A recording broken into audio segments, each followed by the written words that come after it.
Okay, hello and welcome to a bit of a recommendation of Kingdom Come Deliverance, which is essentially just a game I've played a bit lately. It was a while ago I made a video at all, that's for sure. I really haven't had a good recording setup for making anything, and as such I just haven't been able to make any kind of content whatsoever, really. And I probably won't have one for a little while longer, honestly. But right at this moment, I happen to, have a potentially decent test setup, so I thought, why not at least try to make something and see how it turns out. I don't even know if I remember how to do all these things and actually speak. That's something you train up, I guess. So yeah, let's see how it goes. I'm just doing it for my own sake either way. It's just because I like it and enjoy it, and hopefully it can be some value to someone. Who knows? Highlighting games that you like is always a nice thing to do, I feel. Well, I like it at least.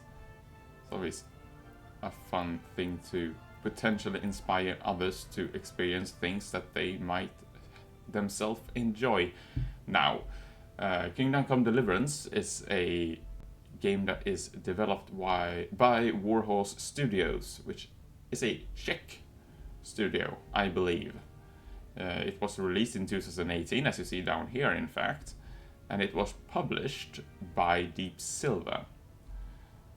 Now, that is quite a while ago now, isn't it? It's like 5 years ago at this point, I believe. So yeah, it has a few years on its neck, I suppose, as you say. So I'm going to do this as I usually do, which is basically firstly have a quick look at the settings menu. The game does run reasonably well for me. I am running it on high, I believe. It has crashed once, but that's pretty much it. Yeah, it does sometimes stutter slightly, performance-wise, but otherwise it seems to hold a rather stable frame rate for the most part, and as I said, it has happened once that it has crashed, but otherwise it is pretty damn solid from what I can tell, so that's always very nice. Now, game settings, there is a decent amount of language text settings, and actually quite a decent amount of languages as well. To see, in audio languages, there's like 5 different ones: English, French, Dutch, Czech. I think there's Mandarin, probably. But don't quote me on that. I can't read that, I'm sorry. Yeah, you can tell it what you want. No. Want to be texted as well, of course. Subtitles options there. Standard graphics options for the MIDI screen here. Overall is high, as I thought. I do not have HD textures because I don't have DLC. Now, as to whether you like that kind of business model, it's entirely up to you, honestly. I'm not super fond of DLC and that kind of stuff, but, well, I understand why it's done, obviously. You have to make money. And it doesn't seem like this game has a lot of content that's cut in order to sell it to you at a later point. It just seems like they have developed things after the fact, so I think that's more acceptable in that sense. If that's the case, I find that more acceptable, at least, personally. As you see here, the graphics options are pretty fully fledged, I'd say. One thing that I maybe have liked would be like FXAA, for example. That doesn't exist. Yes, SMAA. You would perhaps have liked some more details on some of these sets. Complexity of shaders. This one, for example, I'm not saying this is actually undescriptive, because it is descriptive, it tells you what it does. I don't know how many people knows exactly what a shader is. What does a shader do exactly, you know? I'm not sure if everybody is really knowledgeable about that technical detail. So that could be a nice thing to perhaps add, you know. And here's obviously an example. This sets the complexity of shaders. This one adjusts tessellation quality, shader complexity, and caustic resolutions. Yes. Caustics resolution, right. One, how many people do you think knows exactly what caustics resolution is? That's the first one. Hell, some people might not even have an absolute grasp of what tessellation quality would mean. But this is in addition to this, is also kind of weird because like, okay, so this sets the complexity of the shader, and this sets the complexity of the shader.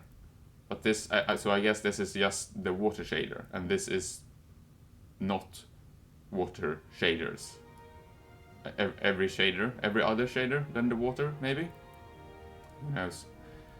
Again, these are things that obviously you can look up yourself, but I always like it when games actually just kind of nicely deliver that information to you while you're in the menu. Especially nice for people who perhaps isn't too set in.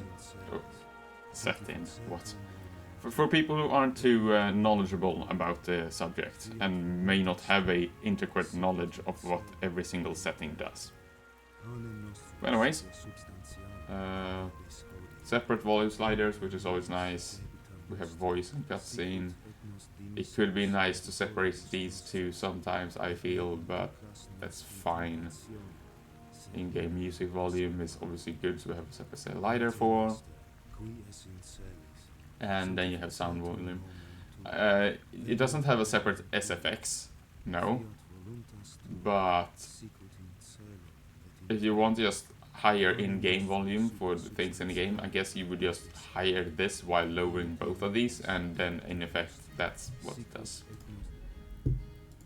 Controls are fully rebindable, which is very nice. It's not a problem. Everything is absolutely acceptable here. I don't even think there is... Yeah, there's no real like double binding from what I can tell either. Yes, it is this which is accept or use, but you don't use those in the same situations. Accept is like in a dialogue you can pick with E. Use is in the world you can pick with E. In the inventory you can accept or use something with E, for example. So you just use them in different situations, so they would never overlap, so it doesn't really matter.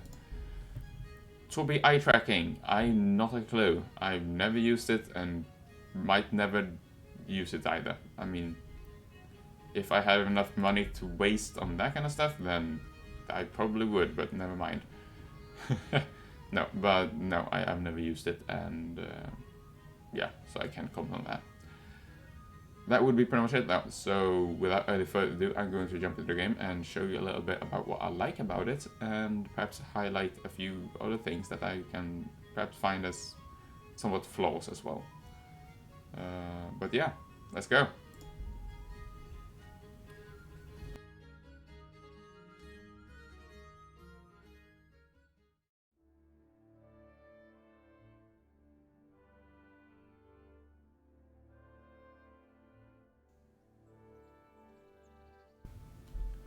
Here we are.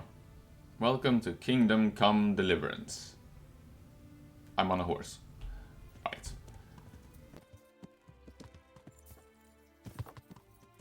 Actually have to turn that quest to get a bit of voice acting dialogue. The voice acting in this game is good, by the way. I can state that right now outright. It is very good, and it's consistently good as far as I'm concerned. Now, I could tell you what the game is. It is a first-person slasher RPG game set in a historical, not a fantasy setting. There isn't much magic or anything like that going on. So I'm just gonna speak to this guy now and see what he has to say.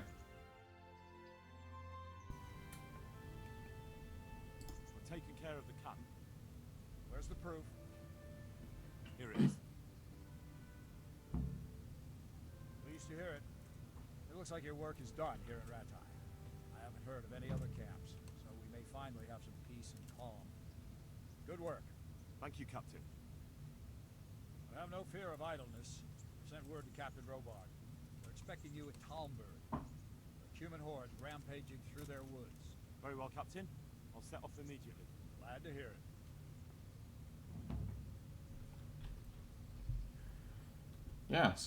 So there you go. That's a little bit of voice acting. It obviously isn't anything extraordinary or anything because it's just side quest, but either way, gives you a little bit of a feel for it. All around, it is very solid. Voice acting is just really consistently solid as far as I'm concerned. I haven't really heard any standout terrible voice acting or dialogue. I don't know how it is in the different languages, obviously. But in English, everything sounds good. So I'm going to... Let's see here. I'm gonna set a marker, perhaps. I can speak to some other guy, and you can get a little bit more voice acting. The strongest point in Kingdom Come Deliverance, as far as I'm concerned, by far, it's Grace as asset, and its strong point is essentially authenticity, I would say. It's a very authentic world.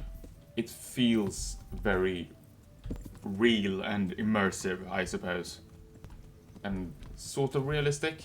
I usually don't use realism as a way to describe games because it's never really actually realistic in any ways, but I suppose it can be more or less realistic either way.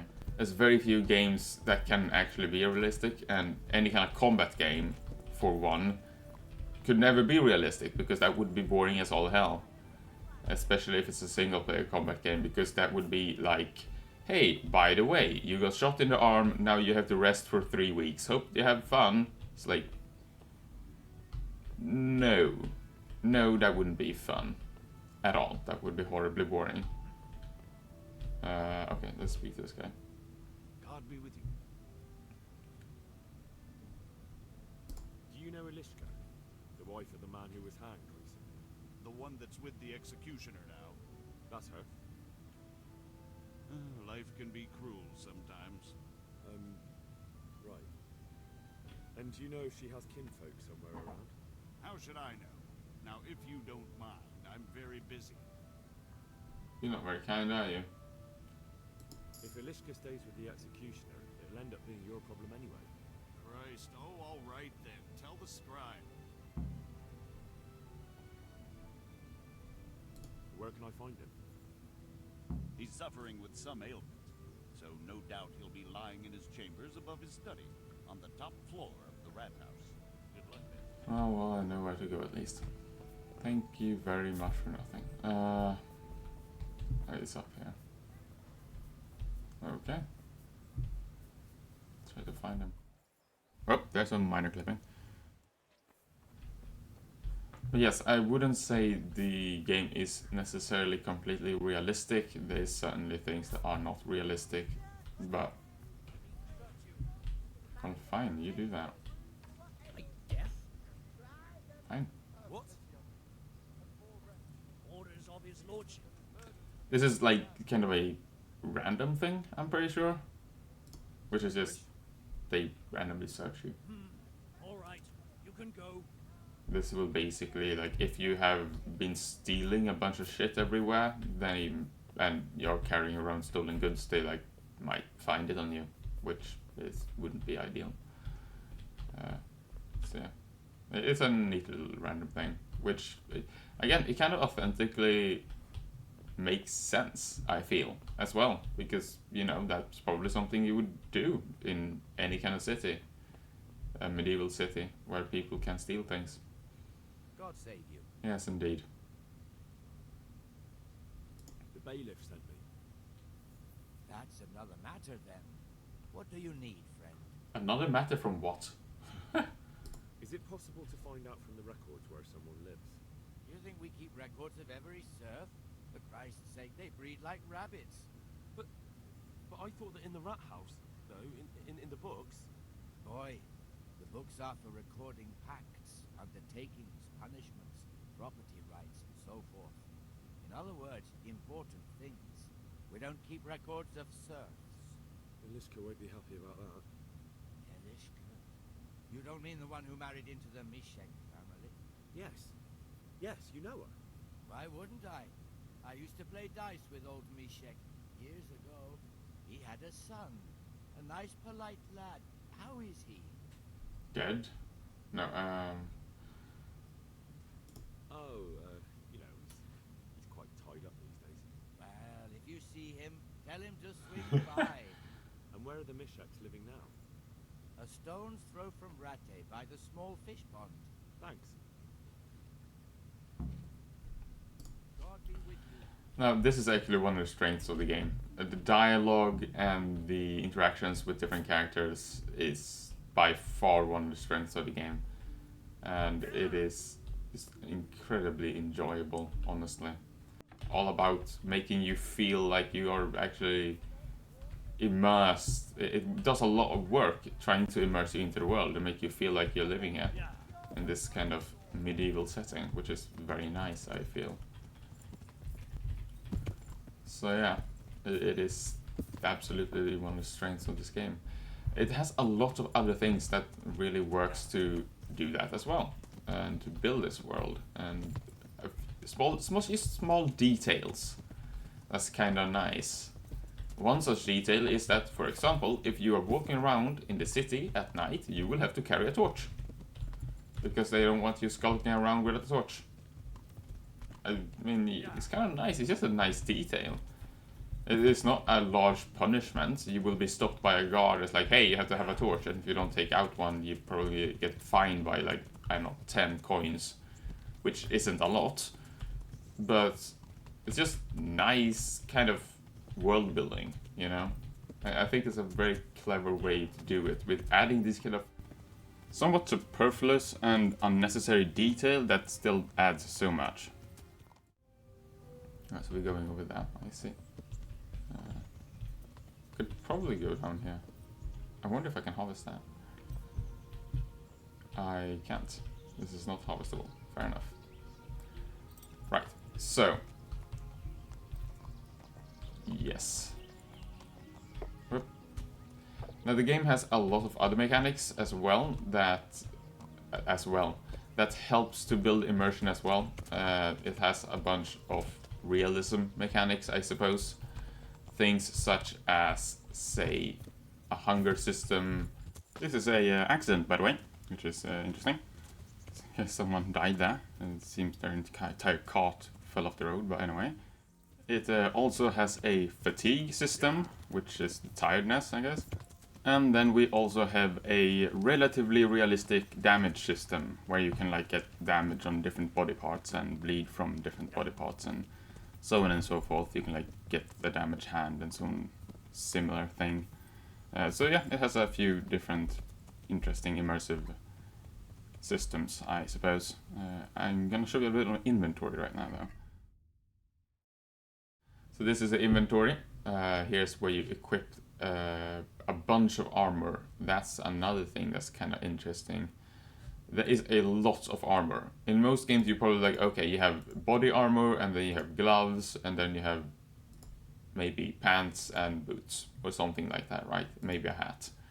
In this game you have 3 things on your head, because you have the chainmail, you have the coif, which is the one thing you have under your chainmail, usually, obviously. It's not particularly comfortable to just have a chainmail on your head, I can promise you. And then you can have a helmet as well. Yep, that's actually rather realistic. That's usually how it works. Here as well, you have a chainmail, yes. You can often have a body plate, which obviously you have outside of the chainmail. That's how armor works. And then you'll have something under the chainmail as well, because again, you usually don't have the chainmail right on your skin, obviously. And sometimes it's just a shirt, but you can have other garments as well, obviously. Same with leg armor, obviously, chainmail, but you probably have something under the chainmail as well. You have gloves, and you have van braces as well, actually, which, yes, is correct. So this is rather realistic compared to many other games, actually. Boots, obviously, as you might expect. You can actually have spurs as well, which is interesting. There is,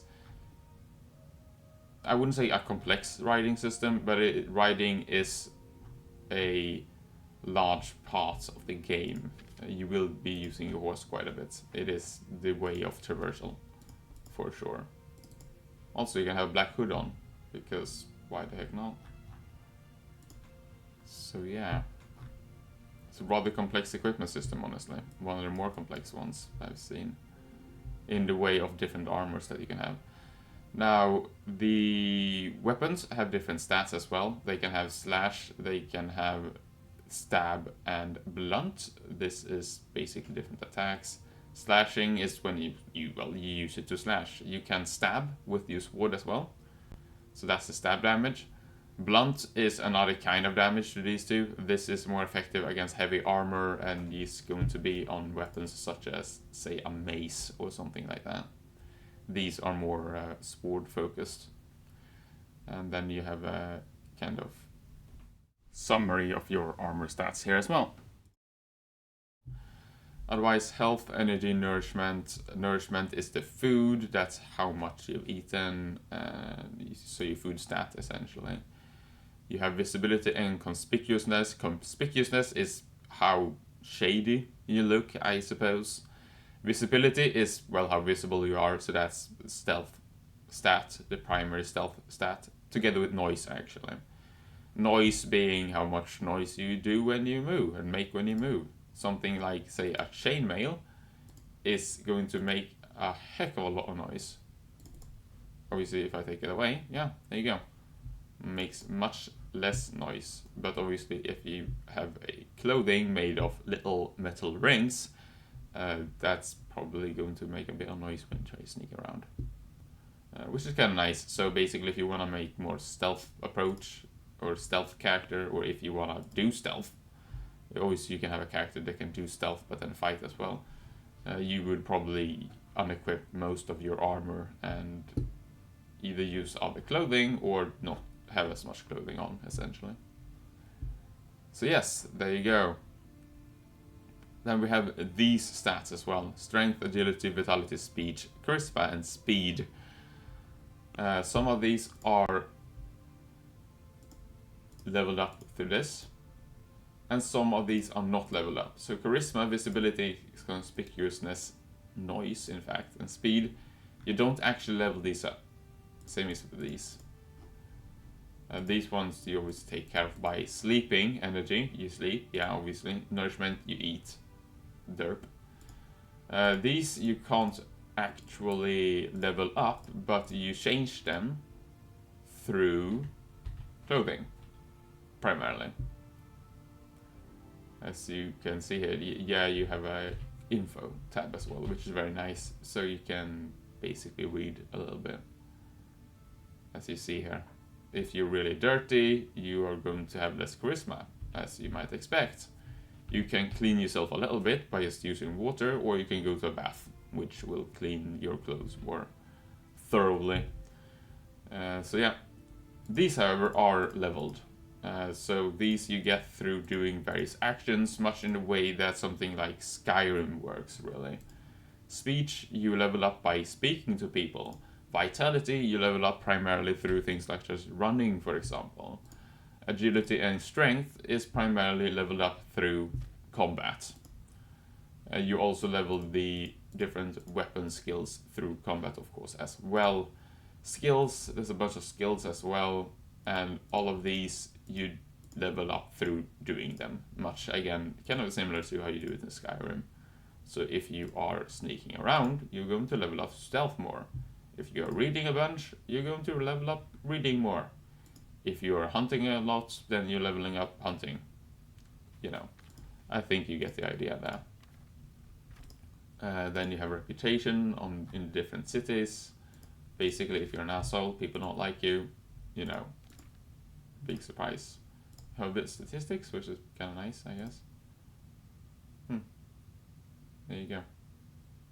I have money and buffs. Yeah, you can see your buffs here as well. There you go. If you want info about what to do, you just click Q, and then you see that, okay, it's good for riding horses. Could be good.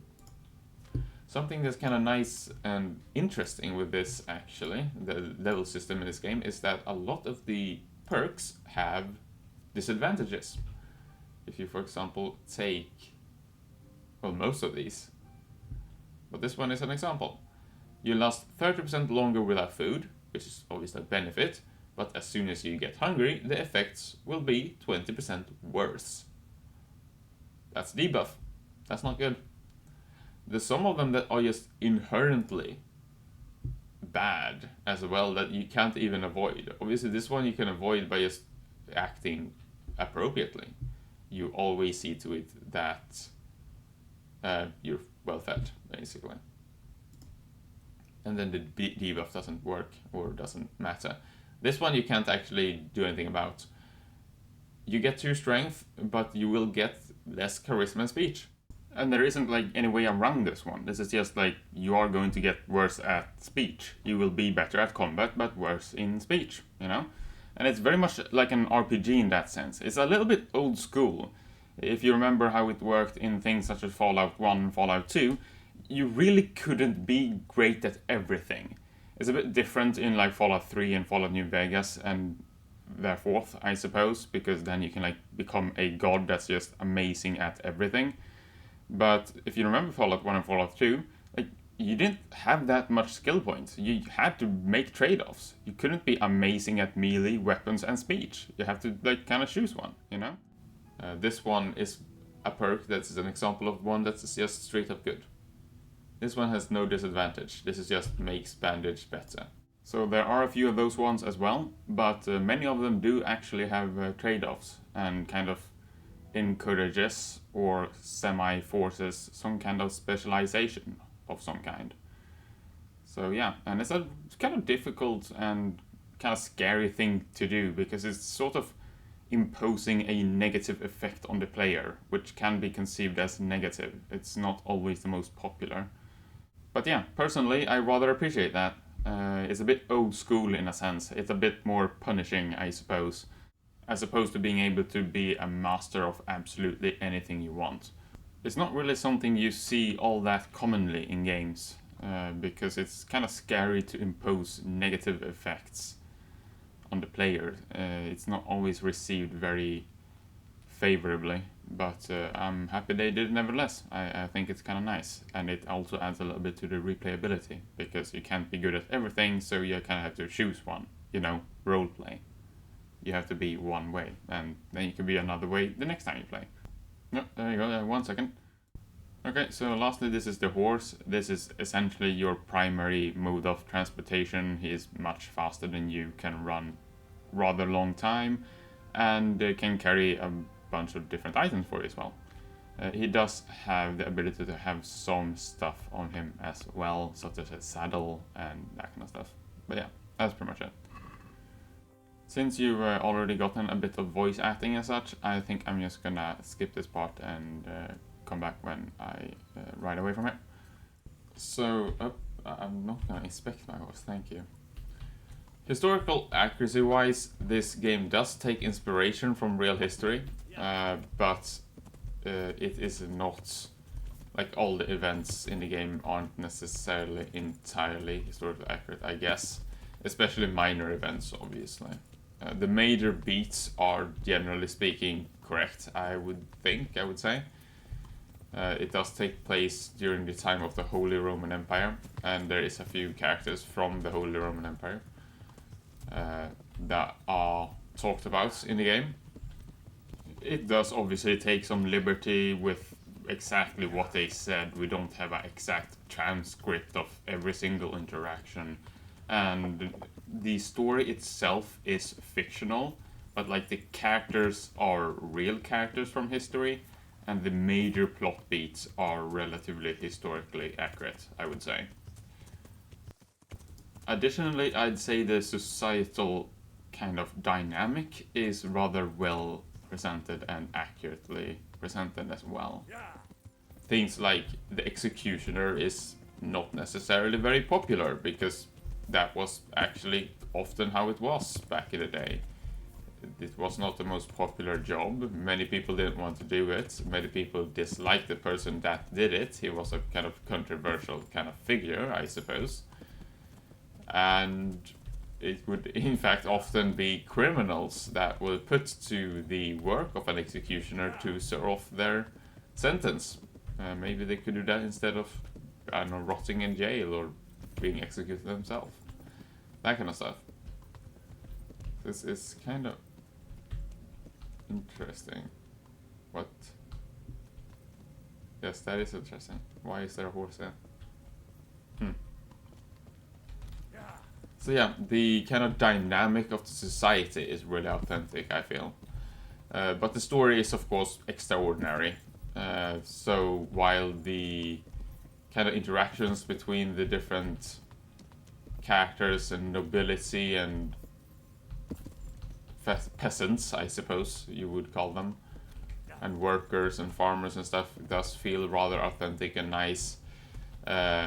You being a blacksmith makes it more likely that you would perhaps come to the position you are in, but it is a little bit of a unlikely and improbable sort of story, I suppose. It is a fantastical story. It obviously is an extraordinary story, because often that's kind of what's interesting, right? It is not a miserable story about someone who is working a 9-to-5 job and dies in their sleep due to pneumonia or something.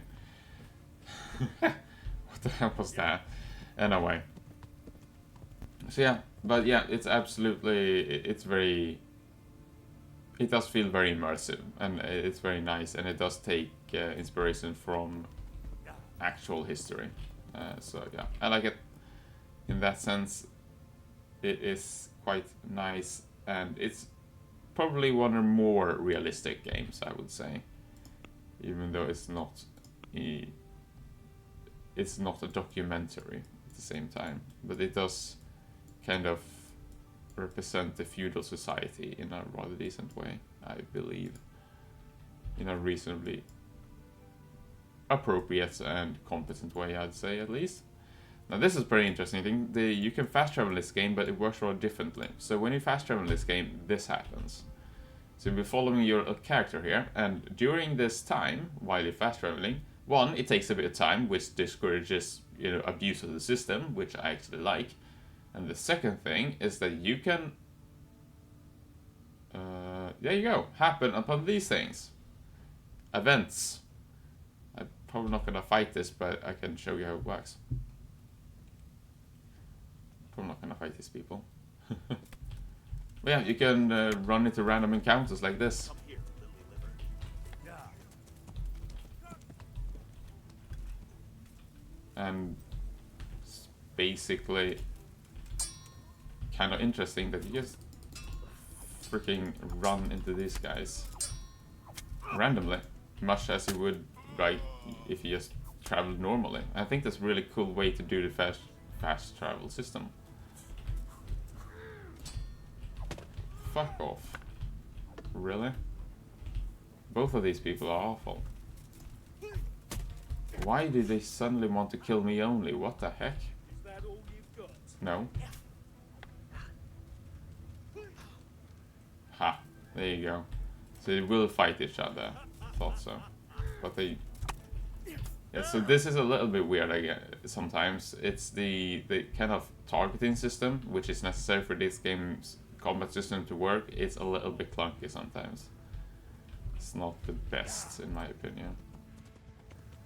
At the same time, one of the strengths of the game is also the combat system, because it's kind of so unique and interesting and rather immersive, and feels rather meaty and impactful as well. So I do like it. It is fun, if somewhat clunky at times. It's kind of true for the game in general, I feel. You know, it feels very immersive and interesting, if somewhat clunky at points. Although I never really feel it's all too bad. It's just a little bit minor inconveniences and stuff. Now, fighting does become much easier as you become stronger. And it might almost get a little bit too easy when you get really leveled, as it does in many kind of these kind of open world RPG style games. But in the beginning it is really difficult, and you are going to have a hard time fighting even a single bandit. So yeah, you absolutely do develop. But later in the game you can quite easily murder people, no problems. As long as you have the appropriate stats and levels for it. And you do have this loot system, which is kind of similar to Skyrim or whatnot, I guess, in which basically you take a bunch of stuff from people and you're probably gonna sell it to some merchants. So there you go. Good, I got to demonstrate the combat system. Now, melee combat is really what you will be doing in this game. That is the primary combat style.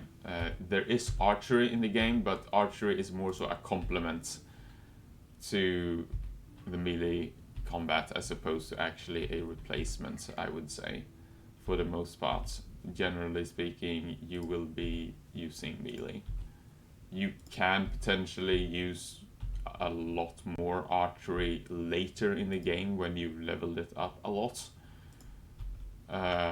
But especially early game and also mid game, it's probably going to be a complementary combat system or complementary weapon to your primary melee weapon. It's really good for engaging people, especially actually when you're in the mid game or semi early on. It's very useful for engaging people because you can harm them a little bit before you start truly fighting them. But yeah, you're probably not going to be a solely archery focused character. It doesn't really seem like the intention either. It kind of feels like a complementary alternative as opposed to the primary one. There is a number of different melee weapons though. So there is short swords, there are long swords, there are maces, which are better against heavy armor. There's axes, which is a bit of a mix between a mace, which is blunt damage, and slash damage. And then we have halberds, which are pretty useless and doesn't really even have a fighting style. And finally we also have the bow, of course, which again, it's more a complementary weapon as opposed to your primary weapon, I'd say. Something that I find to be somewhat annoying with the equipment is that there's no real good comparison system. So since armor will kind of lose their values as they reduce in their condition, that means that they will have worse stats.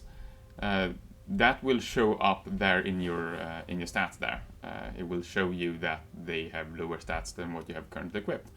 That being said, or higher for that matter, that being said, it only shows the current values, which means that something that has a higher base value will look as if it's worse than something that has worse base value, because the thing that might be better has a lower condition, meaning it has a negative debuff, which makes it kind of worse.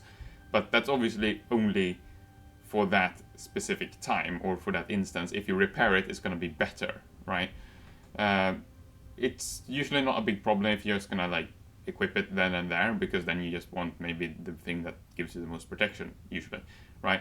But if you are in town, it's a little bit easier to kind of be misled, and it's like, oh, okay, this one is worse, but in reality it's not worse, it's just in worse condition, and you should repair it, as opposed to sell it, because it becomes significantly better if you repair it, as opposed to the other one, which has a really bad base value, basically. It would be nice with a bit more kind of easy comparison in that way. Additionally, the different equipment also has like other values, such as the conspicuousness and that kind of stuff, which also is something you might want to compare if you care about that. So yeah, it would be nice with just like a comparison button or a comparison function, I guess, kind of how you have one in like say Borderlands, for example. But yeah, I'm just gonna move this over to my horse. And yeah, travel to town, I guess, and sell some of this stuff. And I will come back when I am in town, and I'll show you a little bit of the trading and alchemy, I think. Alright, welcome back. We are in town, so I can show you a little bit of alchemy and perhaps some trading as well. Anything else I want to mention? Yes, when it comes to the encounters, I think it's a rather well balanced, honestly. It's not crammed full of encounters, so that it's like every single second you travel around the world, you just meet people, which obviously would just feel unnatural and strange. I mean, it's not New York City, right? But it's also not so sparse as to like make it feel incredibly dead and as if nobody lives in the world. So I think it strikes a rather nice balance between the two. I think it is a rather well-balanced amount of encounters. You might be happening upon someone, say, every other time you perform a longer fast travel or something like that. So I think it's rather well-balanced, honestly, so I like that thing. And it really isn't just like one kind of encounter. It's not like bandits every single time, but it might be a merchant, it might be a beggar, it might be bandits that try to kill you or whatever. It can be number of different things, basically. Some point I think I ran into some kind of Riddler or something. I'm just looking to see if I have some ingredients that I need to make a potion, so I can show you a little bit of alchemy as well. So there you go, that should be that. Alchemy does take a little while, honestly. It takes some time, but I think it might be nice to show you how it works at least. So this is how alchemy works. You have this little book where you get all the recipes, and you will simply have to prepare them. And you do this through this little mini game here. So basically just pick the right items and do with them what is said. So this one is said aqua, so I put in water. It said I was gonna take nettles, one nettle, one handful of nettle. I was supposed to put it in there, and then I was supposed to boil it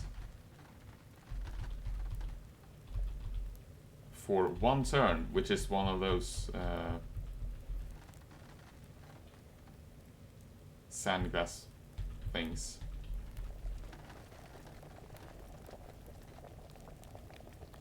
And then I am supposed to leave it as it is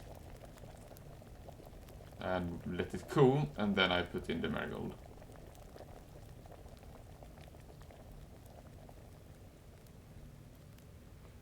It did boil a little bit longer than I wanted to. That's something that's a bit weird. I don't know if you can like make it stop boil, but yeah, hopefully it works out anyways, and otherwise at least you understand the principle of how it works. I'm supposed to drop in 2 of these, and then that's that. So that's how the alchemy works, and you can use it to make a bunch of different concoctions and things that might help you. Some healing potions, some strength potions. It's the most fantastical part of this world, essentially, of the game, in that obviously this is not something that really works. This is not realistic, obviously. Magical potions was not something that existed really in this way, but yeah, it worked. Good. It is rather forgiving with the specificities of exactly how long you boil something. So that's kind of nice. It's raining, huh? I really like how rain feels in this game. It looks really nice, and it's so immersive. I really like it. Please pull up the torch. There you go. I don't want to be fined. But yeah, that's how alchemy works. otherwise there isn't all too much more to show you about that one. Like, just looking at the like lighting effects and the rain and stuff, it just looks so good. I really think so. Well, I'm just gonna sleep a bit and then I can show you how trading and bartering works. It's basically as you would expect. It's really rather straightforward and simple, really. So yeah, it's nothing strange about it. Pretty much as most games. I was gonna sleep. Many things works kind of like this, by the way, which is kind of nice. It can become a little bit of an inconvenience to do certain things because many things takes time, right? Sleeping takes a little bit of time. Fast travel takes a little bit of time. So most things does take time. So it can be slightly inconvenient to do them, which might actually encourage the players to act in a different way and not abuse the systems. But it's never intrusive, right? It's never obnoxious. It's never intrusive. It's never to the point where you're mad about it. But it is sometimes to a point where maybe you don't abuse the system because it's kind of annoying to do so. These things I'm just gonna try to throw away somewhere. Ah no, I got poisoned. Yeah, if you eat spoiled food, you will get slightly poisoned, which basically harms you slightly. It deals a little bit of damage to you. That's pretty much it. Okie doke. Let's just sell some crap to you then. And that would be pretty much it. When it comes to the music, it's fine. You've probably heard it a little bit in the background as I played. It's very unintrusive. I'd say it's really good background music, essentially. It's kind of serenic. I like it, actually. I've put it on sometimes in the background, just in my room, just to have it in the background of my room. Like while going to sleep or something, or resting. So yeah, it's kind of nice. It very much does its job, you know. It works very well as background music, but it's not something you would perhaps listen to by itself, because it is very much background music and complementary to the game. But yeah, so this is the bartering system. As you see, it's pretty straightforward. You pick what you want to buy, you pick what you want to sell, and then you pick things out first, and then you go to the basket, and that's like when you sell off everything, like in one go, and you get all the money at the same time. And yeah, that's pretty much it. And you see obviously all the stats and what you will get and so on and so forth. It's straightforward. It's nothing weird. So it does have a little bit of a haggling mechanic, which is a bit of an odd one because there's basically no reason not to haggle, because it's just a chance to make slightly more money than you otherwise would have, which is just kind of weird because there's no reason not to haggle, because you're probably just gonna get a few more coins and there's no negative consequences whatsoever, from what I can tell. When it comes to the quests, there is a number of main quests and a number of side quests, and then there's just side activities as well.